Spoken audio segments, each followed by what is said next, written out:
Hello, everybody, and welcome back to the Football Fignuts podcast. This is Season 6, Episode 31. If you've been keeping track at home, that's 270 episodes of football-y goodness. My name is Britt. I'm Craig. And we are joined by one of our favorite contributors. I can't say favorite because the other guy will get upset, but he really is our favorite. Guys, welcome to Sinch. Hey, you could say favorite. He doesn't listen. That's true. That's he only listens to the episodes he's on. That's a valid point. Hey guys, we are back the week of the draft. So much is going on. But before we jump into all the craziness that's happened since we last spoke, let's start where we always start. Craig, what are you drinking tonight? So tonight I have the beer that I've been holding on to have on the podcast that you gave me. This is from Barleyhead Brewery in Mystic, Connecticut. Oh, yeah. This is the Obscurus, right? Did I say that right? Obscurus, yep. Obscurus, yep. It's a stout with notes of chocolate and coffee. I've had one before, and I will say it is very good, but I'm going to pour it in a glass right now. But it's an excellent stout. Sinch, are you drinking anything tonight? Oh, yes. I What have a very funny, brief story. Go for it. I got together with friends the other night, and I still had 2 cans of the Unicorn Farts After Dark Oh, you hate that beer. that I want to get rid of. So I brought my 2 cans along with a couple other things. So I get to this get-together with people and I say, hey, I got this beer. I got to open it up. Everybody's got to try it. I pour it into, 4 or 5 different little cups for friends and their wives to have a taste of. And every single one of them said, nope, don't like that. Wow. You know you're not crazy. It's like, I have another can to get rid of. Come on, guys. Somebody's got to take this. Take this off my hands. So it was about to get dumped, and Mario said, here, he just kind of pinched his nose and threw it down, and it was gone. So God bless tomorrow. The funny thing was, I left the house with 4 cans of beer saying, all right, well, I'm going to get rid of these cans of beer. And I came home with more beer than I had when I left because Adam had gone to the brewery up in Hershey, Pennsylvania. Yes. So he brought back, and I am drinking this evening, Foraging for Clouds. Have anyone tried this before? No. Who makes it? Trogs. Did I say that Trogs. right? Yeah. Yes. All right. I know of Trogs, but I haven't had this. So this is a double IPA, dry hopped, and on the can it says they taste peach, passion fruit, and citrus. Ooh, sounds good. I'm just I'm trying to. I don't see the strength. You know what? I wasn't gonna drink tonight, but now that hearing you guys, I really want to go get a beer.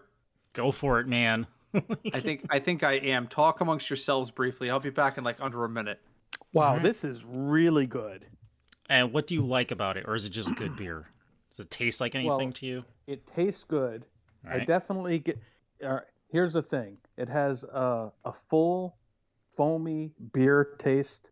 This isn't something that's like a sour that has that. I don't know how to describe it. Like that when you drink it, it's almost like iced tea, alcohol flavored kind of thing. This tastes like beer, but I definitely get the peach. I don't know if I know what passion fruit tastes like. Fruit punch-y, kind of. Well, I definitely get peach. Okay. It is a very good beer. Passion fruit? It tastes like passion fruit. Thanks for jumping in there. I don't know what that tastes like though. Yeah, honestly, passion fruit's kind of a unique taste. And if you put a piece of passion fruit in my hand, I probably wouldn't be able to tell you it was passion fruit. So I'm no expert on that stuff. I just grabbed a can of Road to Ruin out of the fridge because I didn't want to think about it. I was like, I'm in the middle of a podcast. It's a classic, man. It's a classic. Which reminds me, the 2 of you need to make your way to Two Rose Brewing in Stratford, Connecticut. # sponsor us. They have released a new coffee stout. Ooh. That I drank this, and I sent Craig my review of it. It's supposed to be like a dessert coffee stout. So my review of it was just one line at a time. Coffee. Ooh, sweetness. Coffee. Holy coffee. Ooh, stout. That was it. Well, that's good because that means it's not too sweet. Exactly. Just a tiny bit of sweetness, like right in the middle of the flavor profile. Like, you know, when you put a good amount of sugar in your coffee, you taste that coffee up front, then you get that touch of sweetness, and the coffee just kind of comes back, makes the flavor come back. That's what it was like. And after I got over the fact that I was pretty sure I could see into the future, my next thought was, Sinch and Craig would love this. It's called Affogato, and it's made with a local brewery's coffee. A local brewer's coffee, so. Nice. And that's actually a coffee drink, actually, I think. Maybe. Affogato? It might be. I'm not cultured on these things. All I know was a stout. My wife liked it. You know, I immediately thought you guys would like it, and I'm drinking your Road to Ruin. Henry's Farm is also back on tap. I may have had a couple of those on Sunday. I'm not proud of it. Actually, I am, but that's beside the point.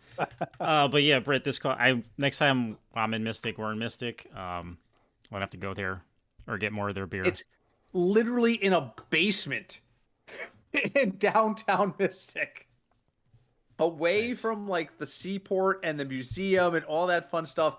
It took us 5 minutes to find the door because you have to go down like a rain stairwell. That was going to be my question. Is there a sign? Is there a way to find it if you're in front of it? If you're right in front of it, yes.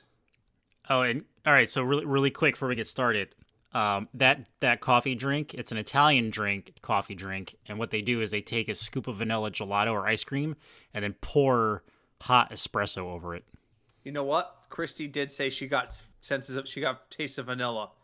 Yep. Christy she mentioned the vanilla. I bet you anything, I just didn't get the vanilla so much as I got the sweetness, and that's why I'm sitting here focused on the sweet. But yeah, I was also 2 beers in at that time too. So well, there's that. Yeah, and we sat at the bar, which, you know, in my younger days, sitting at the bar was not a big deal. Like, that's just what you did. But it was just her and I, and there was nobody there. The parking lot was packed, but it was because it was a baby shower. So we come up the stairs, and this baby shower is hopping. We walk into the tap room, and there's like 4 people there. And I'm like, there's 50 cars outside. And they're like, oh, yeah, it's the baby shower. And I'm like, how many people did they pack into the goddamn baby shower? 50. So we sat at the bar, and the reason I bring this up is you never wait for another drink at the bar if it's not busy. That's true. Like, I'd have still like about 2 ounces of my beer. People are like, you need another? Well, if you're offering, yeah, put it on the tab. Let's go. Next thing you know, it's 2 hours later, and I'm like, you know what'd be great right now? Chicken nuggets. So and you ordered them. We did. We ordered Garden Catering. So, all right, on to football, because, gentlemen, we're just going to go right after the elephant in the room. Aaron Rodgers is a Jet. He is. And there's a ton to unpack with this, but let's just start straight up with general reactions. Sinch, let's start with you. General reaction to Aaron Rodgers being a Try Jet. to be unbiased, Mr. Patriot fan. No, I want him to be as free-flowing as he wants. I could be unbiased. I mean, we saw this coming for a while. It's not surprised that it happened. Right. And I've told you guys before, I think this makes the Jets a Super Bowl contender. It's not going to be easy. They won't be the favorite team. Mm-hmm. But when you're looking at the AFC and you're saying, okay, who could make it to the Super Bowl? You have to say the Jets. They could. Do I? You have to. Come on, give the Jet fans a break. No. Talk about being out in the storm, up the creek without a paddle. Yeah. With no quarterback. You know, they've drafted 9 quarterbacks since 2009. Yep. So I said they should never, ever, ever draft a quarterback again. Ever. Ever. Until next year. Until next year. Listen, Since you and I are Met fans, and we understand what suffering is. Okay? Hey, every you know year, what? Every year this team comes out here and makes us believe this is it. And hey, every year it's it still disappoints April. us. It's still April. That's right. You're good to go until like mid-June. And then in most years. And then once in a while, the Mets will like push us into September. And then all of a sudden you're like, oh my God, we actually could go. Here's the thing. You and I are different Met fans. That is true. Because you know what you know. I don't know that. That's Until deep. the last out, I really think this is going to be their year. And I'm not ridiculous about it. If they're down 18 games in September, Oh, no, I'm not thinking they're going to make a So run. wait. Did you just compare yourself to Cowboys fans being a Met fan? No, because Cowboy fans think they're going to win. Every single year, regardless of who's on the team. I'm a fan who's watching every game saying, no, I think this team, and again, I wasn't saying this when they were a bad team. They're a good team. They're going to have a winning record. I think now, and I don't go around bragging about my team because I'm not stupid. And I enjoy baseball more than any other sport.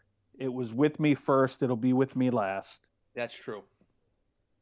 So that's where I am. And you want to talk about suffering. I'm old, okay? So aside from the physical suffering, that's not where I was going. How old is he?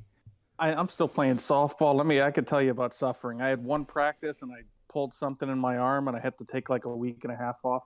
But that's not where I was going. I'm so old that we could talk football and we could talk me being a Patriot fan and we could talk about me being a long-suffering Patriot fan because I was there.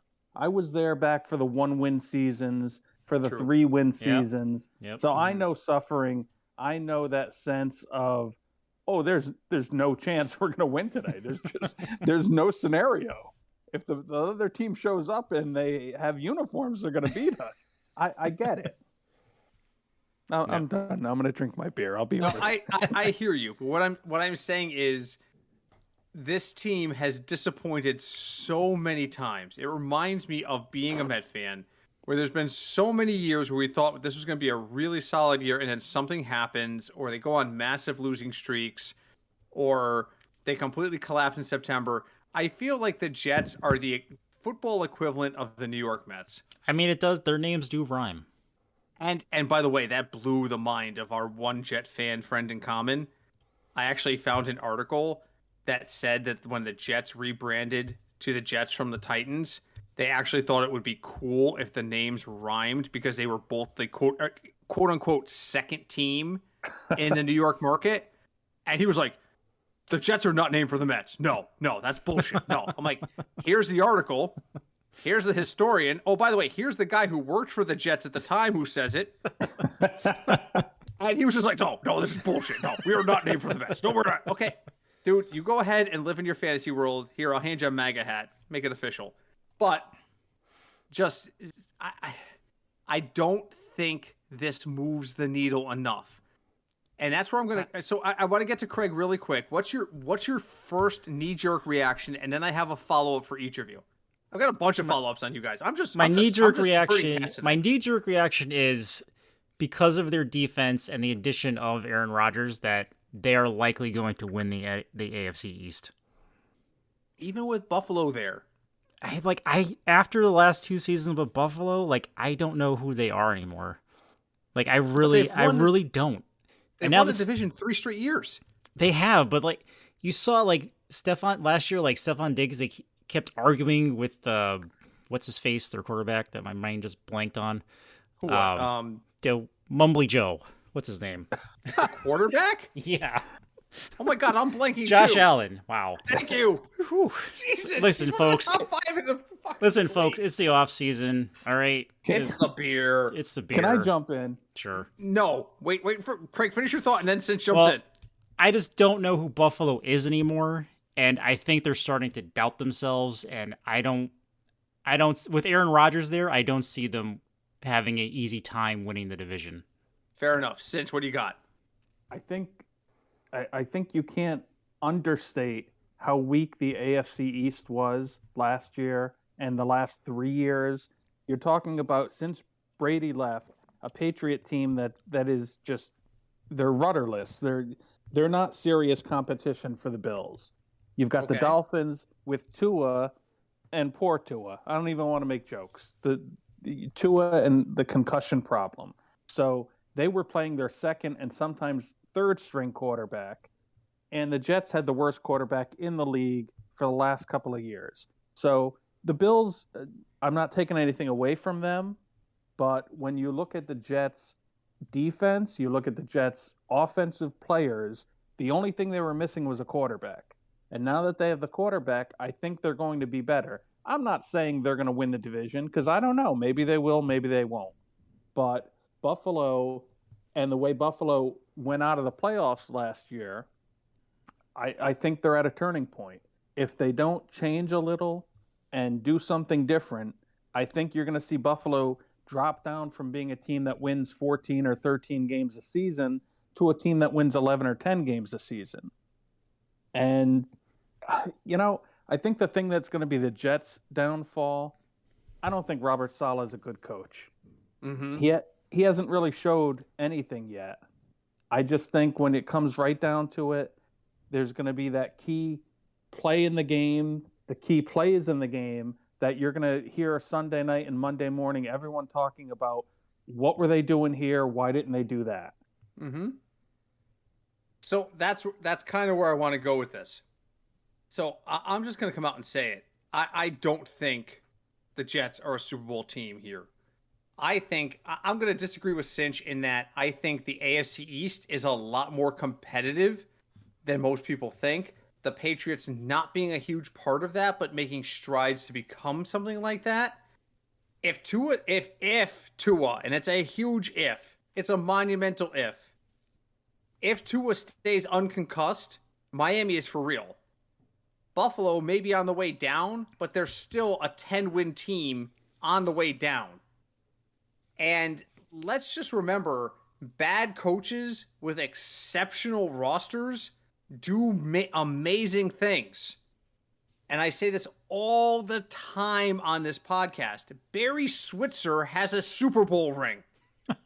That's true. Barry Switzer had a 62% win rate as the head coach of the Dallas Cowboys from what he inherited from Jimmy Johnson. Oh, well, Jimmy Johnson only won 55% of his games. He won one game the first year. Does no one remember that? That's how they got to where they were. They were bad for a long time. He made them good, and then Barry Switzer wrote it. So I'm not convinced the Jets are going to be great, which leads me to my next question for you guys. The line over-under on wins for the Jets this season immediately shot up to 9.5 when Rodgers was trade was confirmed. 30 seconds. Are you taking the over or the under on 9.5, and why? Let's start with Craig. I'm going to take the over because of their defense and the division they're in. And, well, because Aaron Rodgers. Okay. Sinch? Man, that was just a little too quick. I'm trying to look something up here. Hey, go ahead. I will take the over because with the worst quarterback in the league and probably the worst situation in the quarterback room in the league last year, the Jets won 7. So that's true. I'm pretty confident Aaron Rodgers is worth 3 wins. Yeah, but they won 7 of their first 10. They won 7. They won 7 with a guy who was throwing the ball so poorly to no one. He was the 2nd overall pick, and now you couldn't trade him for a bag of beans. Oh, we're gonna get to Zach Wilson. Don't worry, he's on the list. Zach Wilson is like he's like a shooter in a school shooting. I don't want to say. I lost Cinch. Here I am. There you are. Here I am. He's like that shooter that you don't want to give his name attention. He's just the person who was the quarterback for the Jets last season. That's his official name now. Okay, so I'm going to take the under, and here's why. Because I want everyone listening to this podcast, including the two of you, to go out and put money on the over. Because last year, I spent about 35 minutes explaining to you with passion and statistics he did why the Philadelphia Eagles would never get to 9 wins. And I feel just as confident right now that the Jets will win about 6 games. I hear the 7-win thing. My issue is those 7 wins came in the first 10 games, and then they went 0-8. So I agree. Robert Saleh is not an amazing coach, and it's not like handing the stuff to Barry Switzer like I made that analogy. I really think the Jets are a 6-win team. And here's the thing. Aaron Rodgers, his first year in Green Bay as the starter, 6-10. Aaron Rodgers has never had a winning record as the starter in his first year as a starter. Oh, that's not fair. Never. It's never happened. He's only had one season as a first-time starter, but that's irregardless. Hey, can I let me Please. jump in with this? Go for it. So I have the Jets opponents. Now you don't have the schedule of when. Oh, but I we got do the this? Jets opponents. Let's run through it quickly. Everybody count wins in your heads. Keep them to yourself till we're done. Okay. Go for it. All right. So they are home to the Washington team. Okay. At Cleveland. Oh wait, hold on. That's showing me preseason. What are we doing? Who cares about the preseason? Yeah, no preseason. Skip to week 1. Fast forward. 2, 3, 4, 5, 6. There you go. Start at 5. I don't. We lost it. Hold on. Do you want me to pull it up? I've got it, but it's showing me for the second game preseason. What the hell is that? All right, here it is. I've got it. Different site. All right. Shame on them. That's all I could say. Okay, go ahead. Okay, the home games. You've got it's fine. the Bills, the Dolphins, the Patriots. Whoa. Slow down so I can process. Okay, the Bills. Bills at the Jets, the Dolphins at the Jets, Yep. the Patriots at the Jets, Okay. Chiefs at the Jets, Chargers at the Jets, Eagles at the Jets, Commanders at the Jets, Texans at the Jets, and Falcons at the Jets. Falcons went 7-10. I don't remember that. Okay, the away games. These are today, so it's fun. The Jets will play, obviously, at the Bills, at the Dolphins, and at the Patriots. They will also play at the Broncos. They'll go to Vegas to play the Raiders. They'll play the Cowboys, and I'm going to go ahead and predict that'll be the Thanksgiving game. They will play on the road against the Giants at home. And finally, they will play in Cleveland. All right, so how many wins do each of you have? Let's see. 3, I'm going 7. 4, 7 wins on that list I just heard. 7 wins. 12. Jesus Christ. Sinch, how many wins you got? You don't have to say who, just give me a number. Well, hold on, because I was reading it off, so I give them probably 13, 14. Wow. All right, so I'm the lone detractor here, and that's fine. That's fine. I want to segue into something that Sinch brought up, which was Zach Wilson. The Jets GM, whose name has fallen off my screen, Joe Douglas, thinks that this is a, quote, great thing, end quote, for Zach Wilson, and hopes that Aaron Rodgers can mentor Zach Wilson into a starter for the future, much in the way he set up Jordan Love. So I'm gonna tackle this one first really quickly by saying Aaron Rodgers did nothing for Jordan Love. He basically said to him, "Rookie, go get me a sandwich for 3 years." And we expect him to have a different tact in New York? I don't see it. Sinch, do you see this as a good thing for Zach Wilson? The fact that man still has a job in the league is a good thing for him. His NFL career as a starter is over. So okay. It's a good thing that he has a guy who, knock on wood, I guess, for Jet fans, Aaron Rodgers never gets hurt. And when he's injured, he plays through it. So, yeah, that's a good thing for him. What else is the GM going to say? I mean, he's saying it's a good thing for the team that we won't have to see that guy behind the center during a game that matters.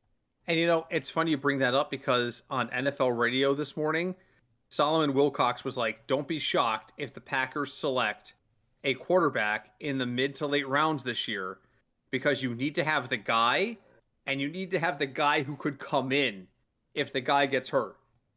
And Zach Wilson has now become the guy who can come in if Aaron Rodgers gets hurt. So that's an absolutely accurate point. Craig, is this a good thing for Zach Wilson? I think the only good thing is that he already met Aaron Rodgers before in like a camp kind of thing. So they already sort of know each other. So he's got that going for him. Mm-hmm. Is he going to mentor him into starting to be a starting quarterback who can throw the ball consistently? I don't know. Listen, I met Terry Leach at a camp once in the 80s. It didn't make me a better sidearm pitcher. I'm just going to say it. I loved Terry Leach. He was the nicest guy.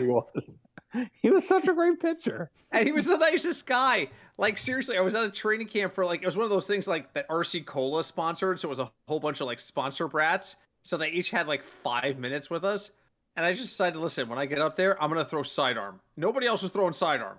So I get up there and I whipped it out sidearm, and he stopped me, put his hand on my shoulder, and went, "I like it," and then moved on.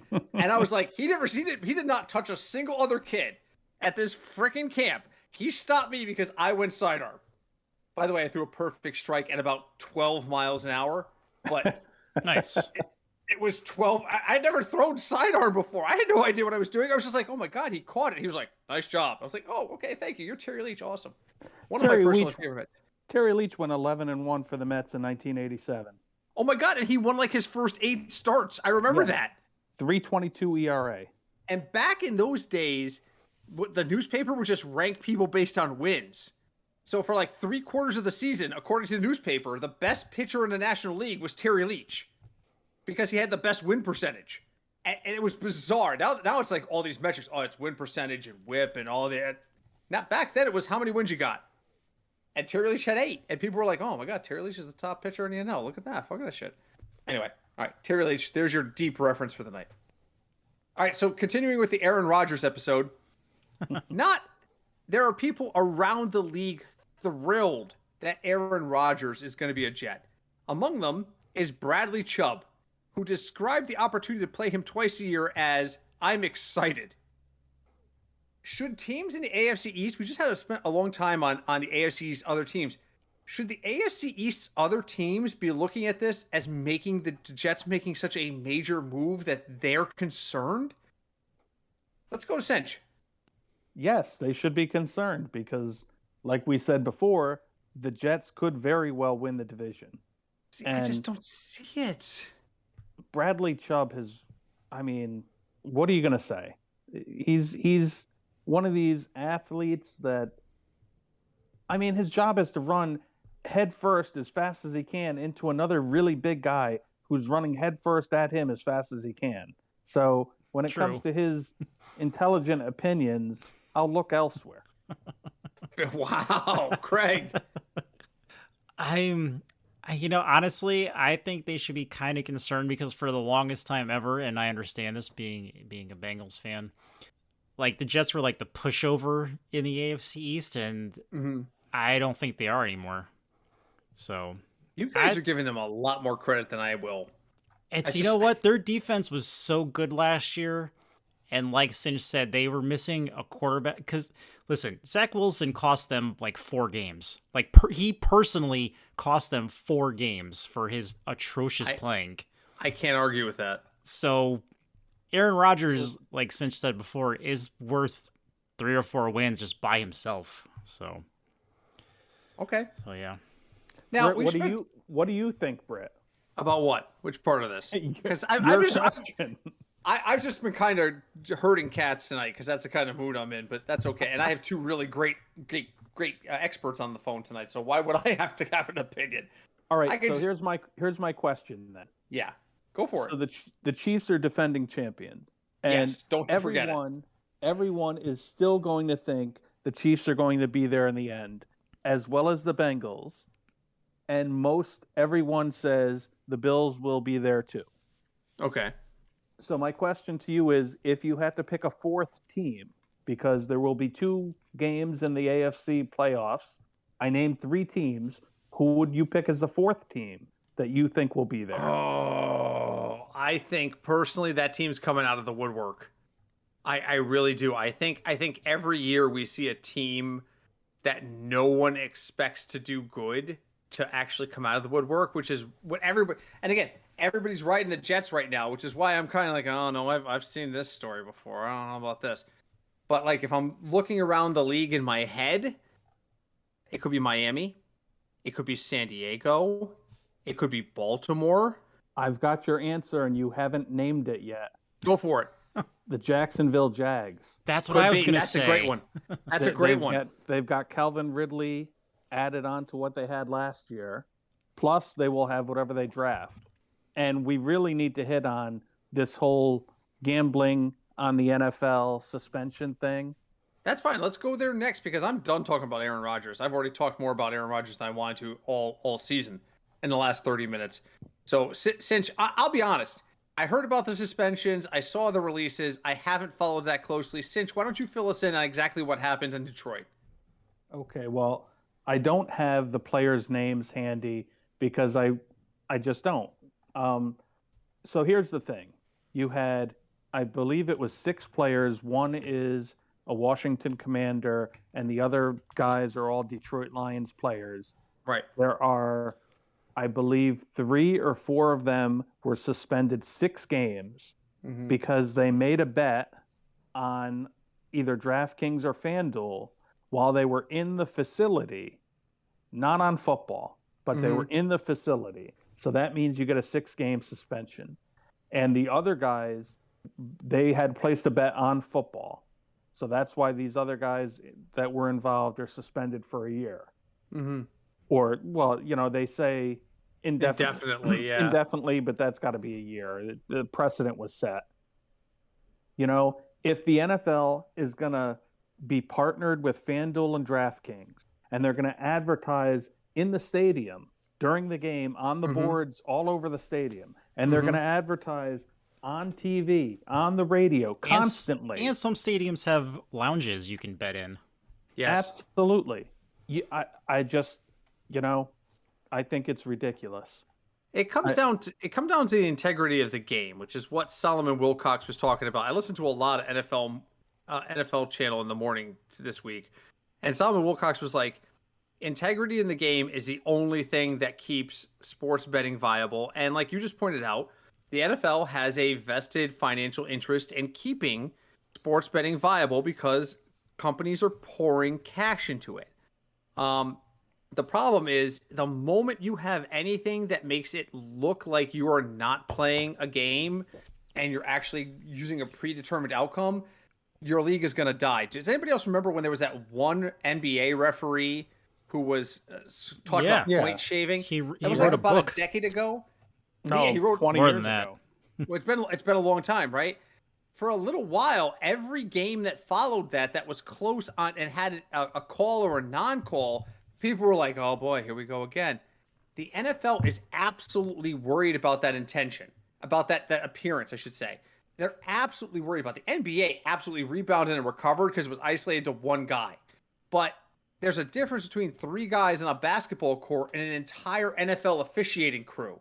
And if it ever happened to come out that 3 officials on a crew had a vested interest in the outcome of, say, Buffalo versus Minnesota, then it would be a massive scandal for the league.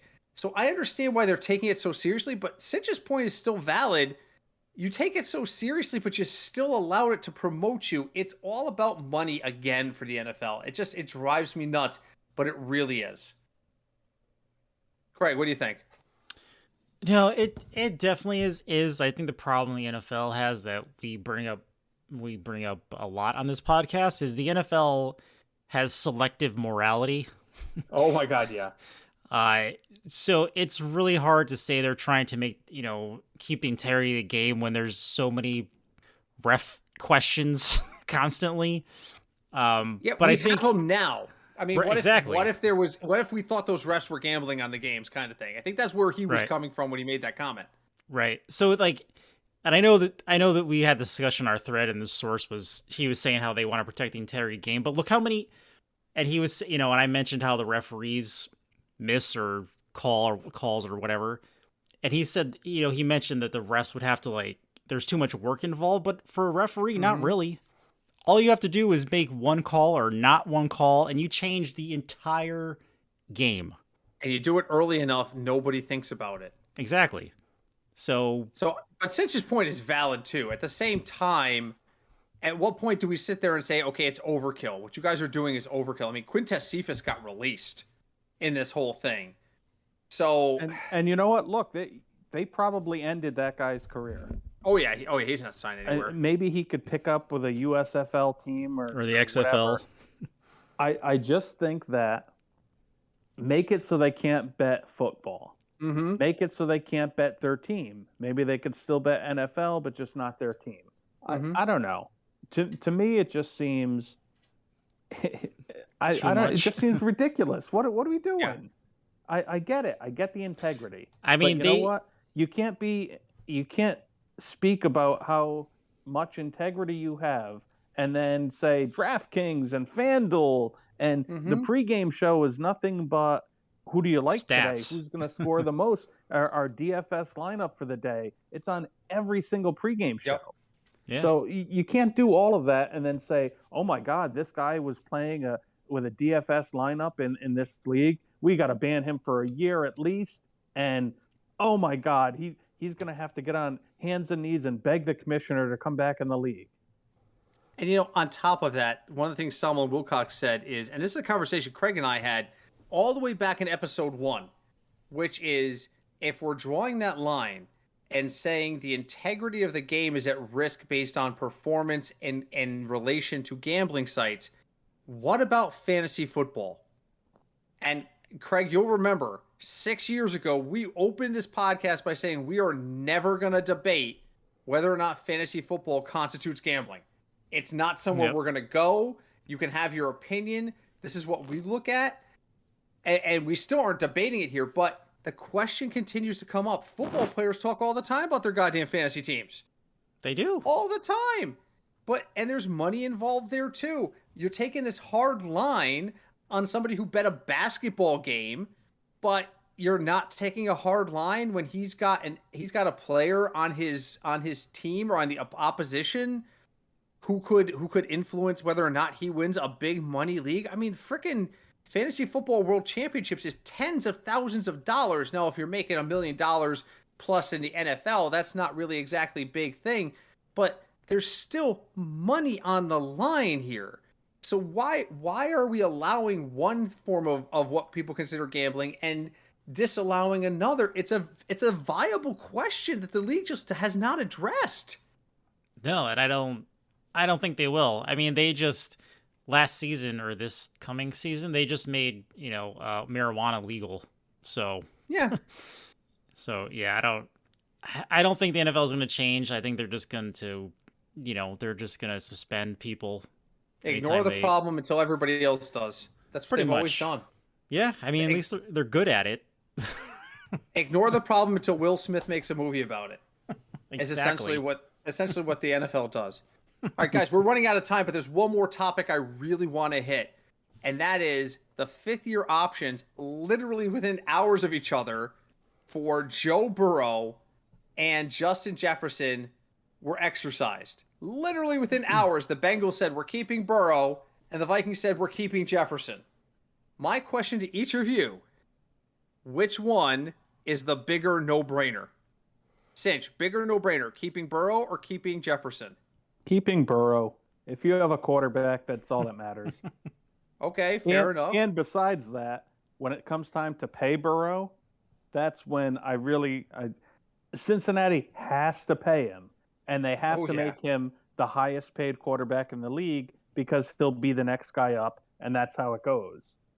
Until Cincinnati does it, I don't believe it. But I know they're going to, but I don't believe it. The entire Kansas City front office is just going to look across the field and laugh and be like, that was us like 4 years ago. Good luck. And then 4 contracts came out bigger than Patrick Mahomes' and Patrick Mahomes like, that's all right. My wife is beautiful. I got 2 kids, and I make $1 million off of Heinz ketchup commercials. It's fucking fine. Craig, bigger. And I think that obviously the answer's gonna be you're biased, but it's bigger. Yeah. I mean, it's gonna be Burrow. And I don't want to say receivers are.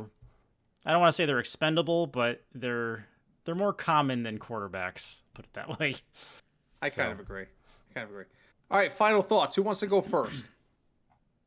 Sure, why not? Craig, you're up. Final thoughts. Yeah, I know we haven't been here in a couple weeks, but it's still the off season. It's okay. Relax. The draft is going to happen soon. Mm-hmm. We're going to be here. We probably won't be here a week or two in May, but it's fine. Then all of a sudden it'll be June. We'll be here with Sean's 15 different magazines telling you who to look at, so it's okay. That's it. Sinch. Wait, you're not going to be? I'm here all the time. Where are you guys going? Oh, we're going to Cape May. In May. I guess I'm busy that day since no one. We're going to bring you back some good beer. You just need to tell us what style you'd like us to bring back, because Cape May makes everything. It's kind of like the two roads of New Jersey. Well, you know what I like. He likes beer. All right. That tastes like beer. Tastes like beer. So here's my question. Last year was A.J. Brown, the big trade, the guy that, I mean, there was rumors maybe, but no one really saw him going, and he got traded draft day. Who's the guy this year that no one really sees this guy being traded, and he gets traded draft day? Who do you got? Joe Burrow. First. Wow. Wait. Oh. Wow. And Craig perks up. Wow. Traded to the Jets to back up Aaron Rodgers. Oh, my God. That means... In an unexpected swap, Joe Burrow swapped for Patrick Mahomes. And then Craig and I just basically reenact that stupid Spider-Man meme where we're just pointing at each other. No. I think I'll say this, because I think you're right. There's always a player that moves during the draft that you're like, I can't believe they actually moved that guy. I'm going to say this. I can't predict who. I think it's going to be in the running back position. I'm just saying, I sense last year, like you're right, it was A.J. Brown moved, and there was a lot of wide receivers. I feel like there's a lot of flexibility and a lot of fluctuation at running back. I've been hearing, and I haven't seen anything concrete. Again, it's the offseason. Have we seen anything on Derrick Henry's status? A lot of rumors. The rumors to the Eagles, but... Don't be shocked if you see a couple of trades that happen where, people are shuffling running backs. I just got a feeling it's going to be I can't say who. Derrick Henry's a possibility. Miles Sanders is a possibility. I just feel like we're going to see some shuffling of running backs. Yeah. Craig, what do you think? I was actually going to go with a running back. I think, personally, I will not be shocked if the Chargers move Austin Eckler. So they can that's a good one too. I didn't think of that when I said it, but because he already announced that he wanted to be traded, and the Chargers are drafting at 21. They can move up several spots if they trade him. I think the only problem with that is you got to trade him and then give him a stupid big contract. So who's going to want to give up? I'll give you the 11th overall pick in the draft, and then I'll put $25 million a season into this guy. I just don't see it happening. Those are two really great guesses. You're both wrong. The correct answer, Brandon Ayuk is going to be traded from the 49ers. That's my guess. Oh. Okay. Fair enough. Whoever's right wins a beer. Absolutely. All right. You're here. Absolutely. All right, so for my final thought, the draft obviously starts tomorrow. We're recording this on the April 26, 2023. The draft starts tomorrow night. I just want to remind folks the most important pick of the draft does not happen until the last day. Pick number 259 is a compensatory pick to the Houston Texans. It is the 42nd pick of the last round, Mr. Irrelevant. Because don't forget, Brock Purdy was a Mr. Irrelevant. And now he's probably starting for the goddamn 49ers. So don't ever sleep on the late rounds of the draft. There's always value in the late rounds of the draft. I'm telling you right now, I'm looking at picks number 249 and 250. Those are both Chiefs back-to-back picks. I fully expect a kicker and an offensive lineman, neither of which will make the team. But enjoy the draft. Our work begins after the draft. Every year, because where I work, people know we do this podcast. Every year, people are like, are you going to do an episode on the draft? No. Our work begins after the draft. They unfreeze Mel Kiper every year from his cryogenic sleep to do what's going to happen at the draft. Our job begins after the draft. Like Craig said, before you know it, Sean will have every magazine that is still printed. Don't be shocked if you're sitting there watching the TV and see that a man got arrested at a newsstand because there were no more formal magazines on paper for fantasy football. And note that it is Sean. He loves his magazines. But our work is going to be beginning soon. And in the meantime, I'm going to go to Cape May and enjoy some beer. because I found like 3 breweries down there already I want to hit. Well, we're going to one day the day we get there, so. Absolutely. Since they have a brewery that's on a farm, and the farm is run by a nonprofit organization, so they had to get special permission from the state of New Jersey to run a nonprofit brewery. It's impressive. That's great. I'm looking forward to it. I could have taken that day off. I'm just saying. We're going for like a week. Yeah, Come down. I could have taken all those days off. Take them off now. You still can. Craig will shoot you the dates. I don't even know the dates. I just no know one- one morning I'm No going one to wake up invited and me. hotel. I'm You're inviting invited now. myself, and that's rude. No, it's not. Not in this podcast. On this podcast, we invite ourselves to everything. Which reminds me, speaking that you talked about at the top of this podcast that you got together with some folks for unicorn farts. I didn't see an invite for that. Yeah. See, oh, now it's awkward. Hugger. What's that? That wasn't my house. It wasn't my party. Don't you dare tell me it's the source's house. No. Okay, good, because he's my freaking brother. If he didn't invite me, I'd be really pissed off. That'd be sad and funny at the same time. The source had a party. Everybody was there. Where were you? I wasn't freaking invited. What the fuck is this shit? So, all right. Well, you know what you don't have to worry about being invited to do, because I invite you every week to do it, is to leave us a review. Whatever podcast directory you found us on, leave us a review. It always helps. And like we just said, the real work is about to begin. Now's a great time to reach out to us if you have any questions or comments. You can reach us via email by writing to fignutsdfs@gmail.com. You can reach out on Twitter. I'm not even sure anyone still watches our Twitter, but hey, why not? Maybe we will. @fignutsdfs on Twitter. Twitter's still a thing? For now, yeah. Do Technically. we have a blue check mark, or did we pay for no, that? No, we didn't pay for that. No, I mean, unless you want to pay for it. No, not particularly. I'd rather use that $8 on DFS, honestly. That's fair. So, you can also find us on Facebook at the Football Fignuts Podcast. Gentlemen, thank you so much for joining us, especially Sinch. Thank you, hopping sir. on, delaying his steak dinner to be here. It's always a pleasure. I'm here every week. In spirit, if not in voice, and sometimes both. I'm here talking. It's just I'm not on the microphone. Yeah. I can only imagine what it's like on Thursdays in his house when he's sitting on his couch and all of a sudden his wife just goes, "Oh my God, that's so stupid." Like, who you talk to? I'm listening to the podcast. Don't listen to me. So until like Craig said, we will be doing intermittent podcasts during the off season, and so we may or may not be back next week. We are kind of playing with our schedule until the real work begins. But until we speak next, my name is Britt. I'm Craig. And I'm Sinch. And we are the Football Fignuts Podcast. Have a great week, everybody, and hi, Deb.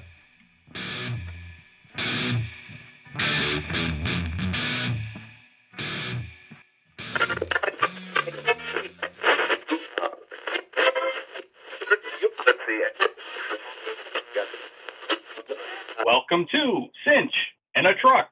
Today's podcast, we're going to talk about Lamar Jackson and why NFL teams don't really want to win. How can you say we're in it to win it if you're the Tennessee Titans and you're dragging out the corpse of Ryan Tannehill? Or the Washington what's-their-names? They signed Jacoby Brissett. He's going to lead them to something. How about the Dolphins? They've got a pretty good team. Things could happen. Hopefully, Tua will know that it happened, and he was there, and he was part of it. Meanwhile, you have Lamar Jackson, a former MVP of the league, just sitting there, begging teams to come get him. You've got the Jets losing their mind, trying to trade for a 40-year-old quarterback. 26-year-old Lamar Jackson is right there. Somebody go get him. Today's podcast has been brought to you by Elmer's Glue. It's not just a snack, it's a meal. I hope to see you next time.